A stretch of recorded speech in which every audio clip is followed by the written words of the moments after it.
We got 4 games to look at in Week 9 of this college football season. Ohio State, Penn State. Now, if you want our full game breakdown and preview and prediction and pick on this game, it's already on the channel. We did it Tuesday night. We took Penn State to cover. We took Ohio State to win. But this segment's about scale of 1 to 10. How concerned should the favorite be? What level is the upset alert meter peaking at? I got this one at a 5. Fair enough. This is a very, very tough place to go, even at noon Eastern time. Big noon kickoff. We're fans around here. They're not all that happy about it in, ironically enough, Happy Valley. They want this to be a night game, and I get why. But we can't control that. And frankly, we can't control what happens in the game either, but we're going to talk about it anyway. As I said the other night, how would the upset happen here? And why do I have this at a 5? Well, number one, it's certainly the toughest overall test that I think Ohio State's had this year. They're well equipped for it, but that doesn't change the fact that it's the toughest. If you could flip their red zone dominance, not for the season, Ohio State's going to continue to be good in the red zone, but if you could just flip it in one game, and as I said the other night, if you could really bait them into going for it on 4th down, which they are apt to do because they're perfect on the season. They, along with Georgia, percentage-wise, best teams in the country on 4th down conversion rate. Stuff can happen. Crazy things can happen in this game over a 4-quarter span or over a 2-quarter span if you get it into the second half. And I'm not saying I'm predicting that. You heard my pick on this game the other night.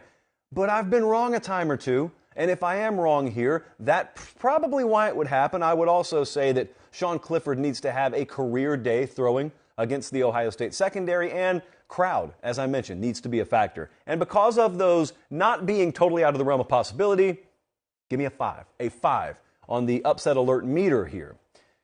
But if they go in there and they blow Penn State out, I do want to go ahead and lay the groundwork for Sunday night show. We're either going to have a, Ohio State looks vulnerable segment, in which I will probably sarcastically present it, or we will have a, what does the future hold for James Franklin at Penn State? Now, it would be way worse if they would have lost to Minnesota. So I still think there would be a fair amount of noise, but not nearly to the degree if he would have lost last week.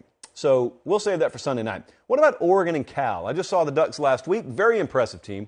Ultra impressive team. They have that small tidbit of a 49-3 loss in week 1. If you can look past such things, then otherwise it's a spotless record. They're going to Cal Saturday. Not the most hostile of environments. It's not the most hostile environment in that portion of California, for that matter.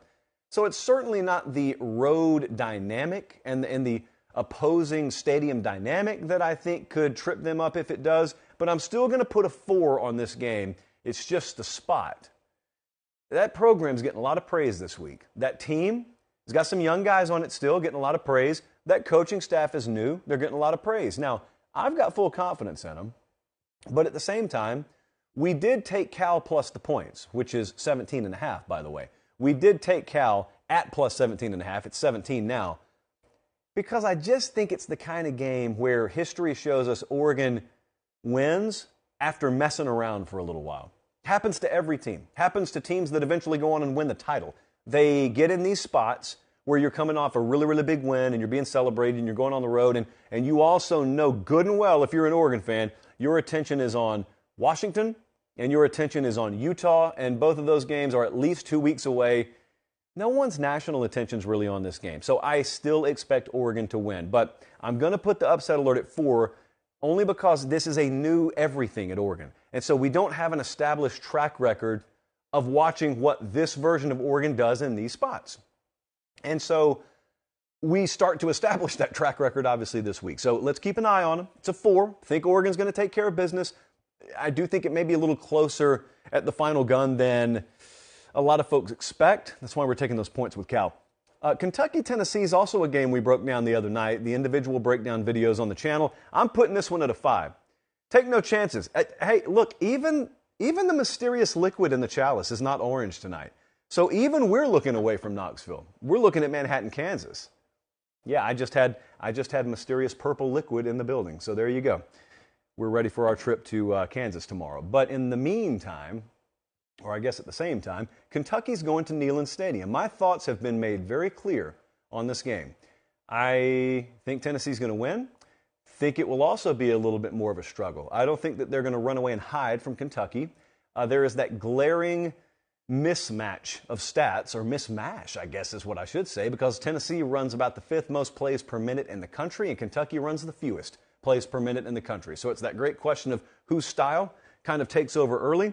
But Cedric Tillman's expected back in this game. That's a good thing. A week before the Georgia game. Speaking of the Georgia game, the reason this line's not above 2 touchdowns is because the Georgia game is next week. Make no mistake about it. And it really, I think, could still float up. Just depends on where that money comes in late Friday, early Saturday. But Tennessee at home, the way they've been playing, is 2 touchdowns better than Kentucky. When you consider the future scheduling dynamic of Georgia being on deck, that's why that comes down to 12 a little bit.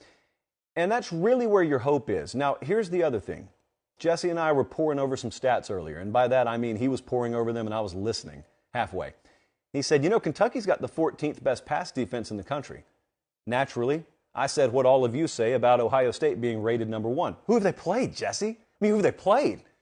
And the truth is, they haven't faced a passing attack nearly to the degree that Tennessee features. Who has? Whomst has. But at the same time, it's nice. It's a reputable number, number 14. I think Tennessee's going to be able to throw the ball on them. And I think you're going to find that if you're a top 5 passing defense, that's one thing. But boy, there's the freeze point, We talk about the freeze point all the time. And if you don't meet it, and I don't think Kentucky secondary meets it, and I don't think they're going to necessarily harass Hendon Hooker all day with their pass rush, I don't think that you're going to be able to stand up for 4 quarters against them. Could be wrong. Don't think I am. However, I'm still putting a 5 on that, just in case. Just to make sure everyone knows. If Josh Heupel was not taking that game seriously, he absolutely will be after he watches the show tonight. Michigan State, Michigan. I think it's going to be a Sarah McLachlan special. I put this at a 2. I got a buddy who's a big Michigan fan, and he's trying to do the reverse psychology thing on me. He, knowing I have a show that a fair amount of people tune into, wants me to put about a 5 or a 6 on this. He wants me to sound the upset alert alarm, and I'm not going to do it because Michigan State's not going to upset Michigan. And I'm sure that'll find its way into some bulletin board or hype video. That's fine. I've got really good reason to feel that way, and I'm going to tell you why. Michigan runs the ball for about a 1/4 mile per game, and Michigan State's run defense is next to last in the Big Ten. They are 78th nationally. And here's the thing about that. When you can run the ball, you can do it every week. And when you can't stop the run, you don't stop it any week, especially when you go up against a really, really good run game. And if you'll recall, very recently, there was a notable game played in Ann Arbor. It was against Penn State. Did you notice what happened when they couldn't stop the run early? And then they couldn't stop the run in the middle of the game, and then they finished the game by also not being able to stop the run? You don't magically find the ingredients to stop that from bleeding and bleeding and bleeding. And therefore, I don't think there's a lot of guesswork in this game. I was at this game last year in East Lansing. It was one of the great experiences that we had all year. It was a great come-from-behind win for Michigan State. Kenneth Walker had 5 touchdowns that day, and so it was Michigan State on the ground that ended up taking the game. I think a team will end up taking over this game on the ground too. I just don't think it'll be the Spartans. I think it'll be the Wolverines. And for that reason, did I put a 2.5? I'm going to go lower. Let me put a 2 on this. The line is right now 22.5. Michigan's favored at home by 22.5. It's a night game. And here's the other thing. Like if you're trying to find the path, trust me, I did. I couldn't. They have got Michigan's full attention. So you can sell me on this being Michigan State's Super Bowl or coming off a bye week, and all that's true. That's great. I'm just not of the opinion that it's going to matter. They'll weather an early storm. They'll have a lot of fire, a lot of passion on that Michigan State sideline. I don't ever claim those guys doubt that. I just don't think they're a good enough team this year.